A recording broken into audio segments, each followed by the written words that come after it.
Greetings once again, friends. It's Interesting Ideas, and this is the Saturday weekend edition, where we kind of slow things down a bit, perhaps withdraw just a little bit from the hustle and the hurry of life, and of course some of the noise of life, and see if we can't do a little relaxing and reflecting. And by that way, you can relax and reflect. This way, you heard the opening. Now, that was not one of our usual sounders, but that is the way we kind of sometimes introduced a program that What It Takes Radio produces. It's one of our top programs. It's called the Cowboy Up Podcast. And some of you may recognize that music. That was the introductory theme. The theme for a famous Western movie from many years ago called High Noon.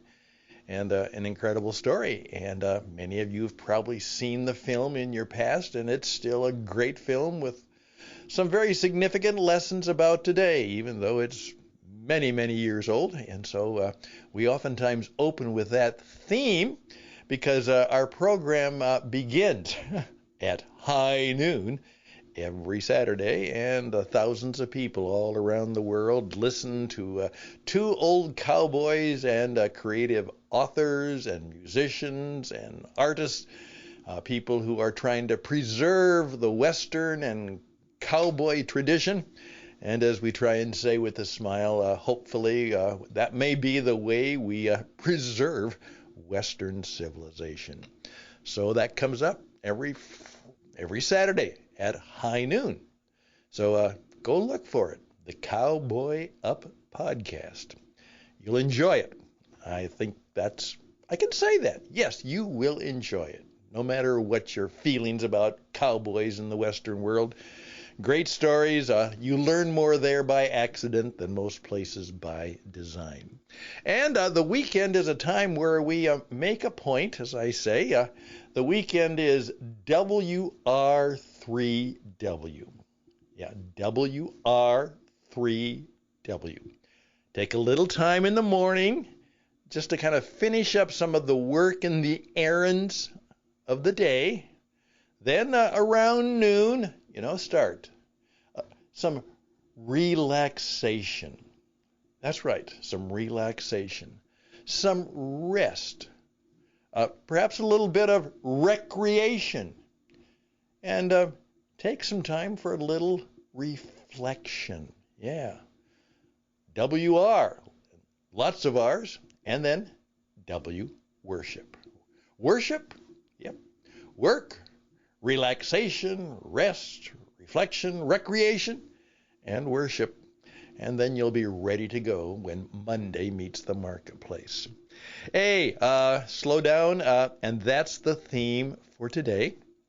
This is when I've invited myself back to share some readings from one of my friendly friends and great cowboy, Randy Helm, his book, Lessons from Horses.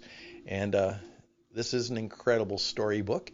And we're going to today go to lesson 20 by Randy called, Hey, Slow Down. That's the program for today, and it begins right now.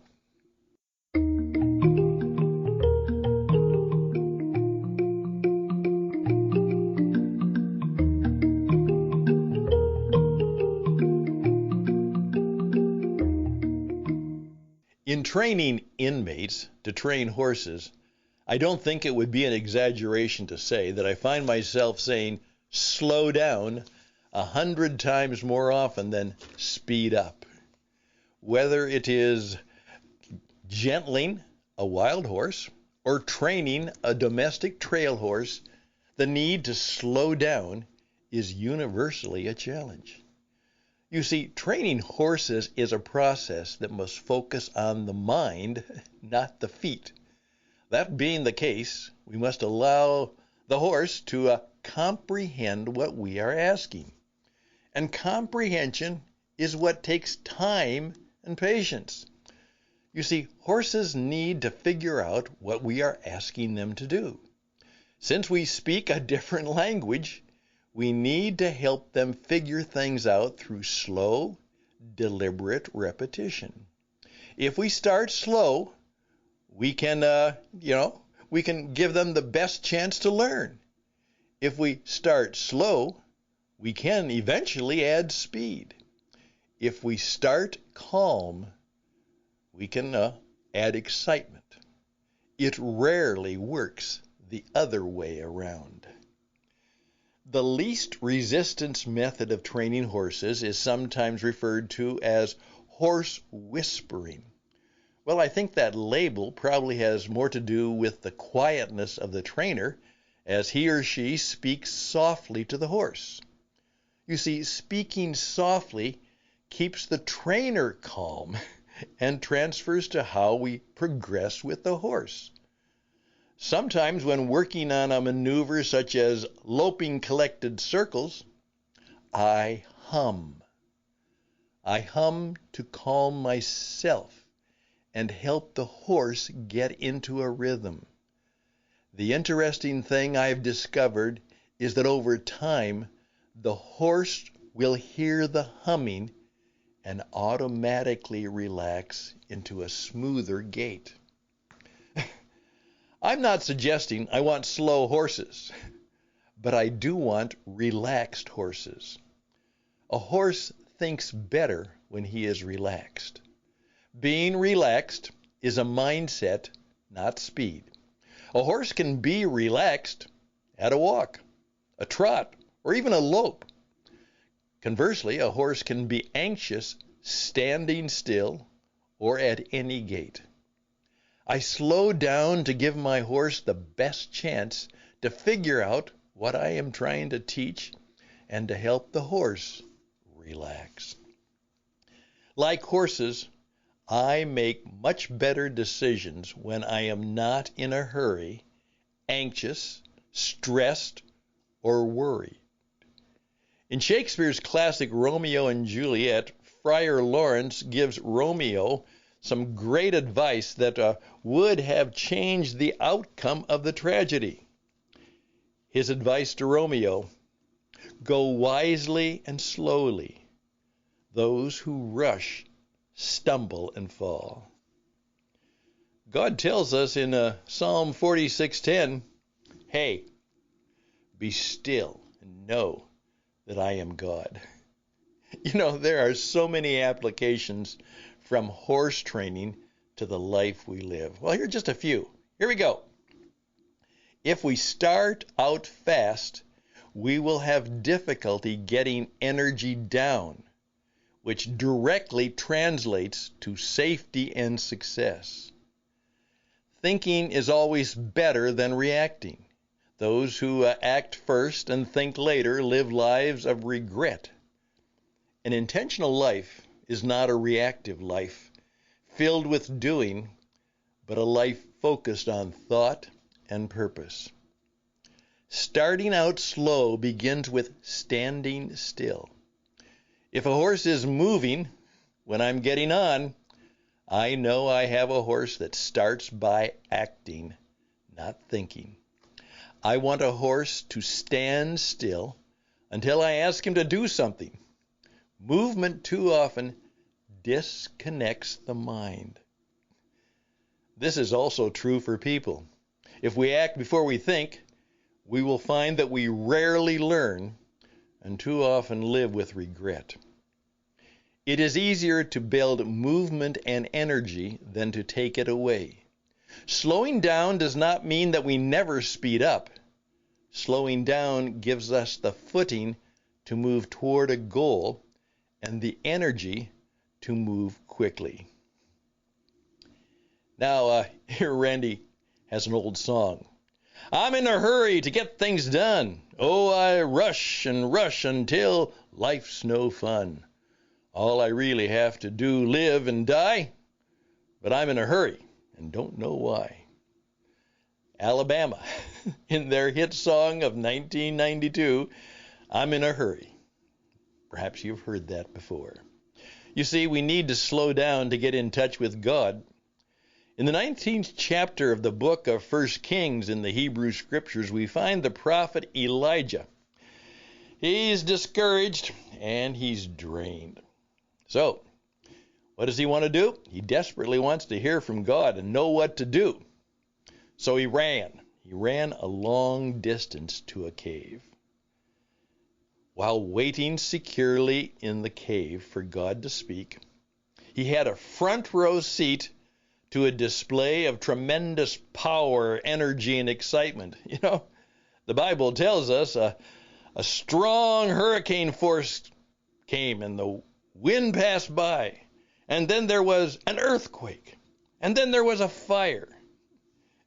And then the Bible says that God wasn't in the wind, and he wasn't in the earthquake, and he wasn't in the fire. After the fire died out and the dramatics ended, Elijah heard a whisper, and he knew that it was God. Well, Cowboy Randy continues being a little bit of a teacher and a preacher. He says, pretty spectacular stuff. I would have concluded early on that God showed up, went out of the cave, and got blown off the side of the mountain. But Elijah knew a lot more about God than I do. God was saying something profound to Elijah, and by inference to you and to me. Excitement, activity, and energy does not necessarily mean anything. God wanted Elijah to stand still, slow down, and listen. You know, I wonder how many times I've missed the supernatural by looking for the spectacular. I must admit that I'm pretty impressed with hurricanes, earthquakes, and fire stuff. But perhaps God wants me to listen for his still small voice. It seems he doesn't scream or throw things to get our attention. Instead, he whispers. I have to remind myself of this when training a horse. I don't want to yank the horse's head around when I want him to turn. I want to pull the rein 1 inch to the right or to the left. I don't want to kick my horse to get him to move. I want to add the least amount of pressure to let the horse know I want him to move. You know what? We must slow down to be able to hear what God is saying to us, and perhaps what life is saying to us, and what the Spirit of the universe is really saying to us. Well, then Pastor Randy gives some examples just to keep us thinking. From Proverbs, a soft answer turns away wrath, but a harsh word stirs up anger.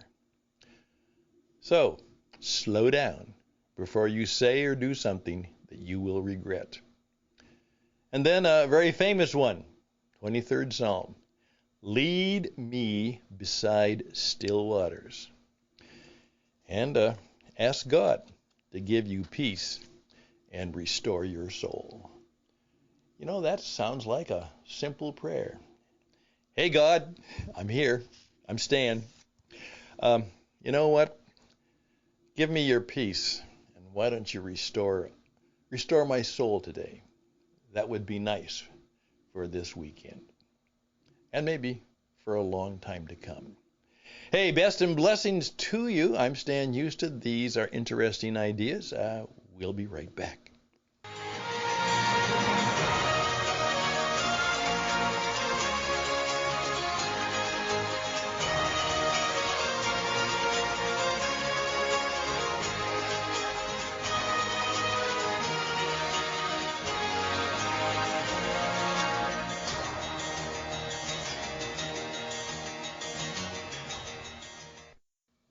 Well, some of you are asking, well, who is this friend Randy Helm? Right now, he's a little bit mysterious because I'm reading his stuff, and eventually I think he's going to join us on the program. Okay, here we go. Randy was born into a ranching and farming family in central Arizona. After 4 years in the U.S. Air Force, he served as an undercover narcotics officer, patrolman, and chaplain in Texas and Arizona. Then, After serving as a pastor for over 30 years, he was offered the position to develop and supervise the Arizona Wild Horse Inmate Program. This was incredible, where he trained inmates and wild horses for the Arizona Department of Corrections. The program had remarkable effect in not only training wild horses, but also transforming the lives of inmates. And the success of the Wild Horse Inmate Program has been the subject of both local, national, and international programs for the last few years. Just check it out. Randy is a Lions Legacy certified horse trainer, and he travels extensively, conducting horse training clinics, cowboy churches, and ministry to men. Randy Helm. Check him out. And if you'd like an introduction, just ask me. He'll listen to me. Hey, just reach out to me at stanhouston@gmail.com. stanhouston@gmail.com, and say, Stan, I'd like to meet Randy Helm, and I'll make an introduction for you. And I know that he can help you. And we do some work together, and I think together we can both help you. Not only he can help you with the horses. I'm no good there, but I can do life a little bit better because of people like Randy in my life. And let's see if we can help you be better with your horses, and perhaps be a little bit better with your life. Maybe even a lot better. Once again, interesting ideas. That's who we are and what we do, and we look forward to helping you. What It Takes Radio, that's how we do our work. witradio.net, witradio.net, and we'd love to hear from you. And so you could be a part of interesting ideas. We could actually get you on the radio. stanhouston@gmail.com, stanhouston@gmail.com. Have a good and blessed weekend. Till next time, bye for now.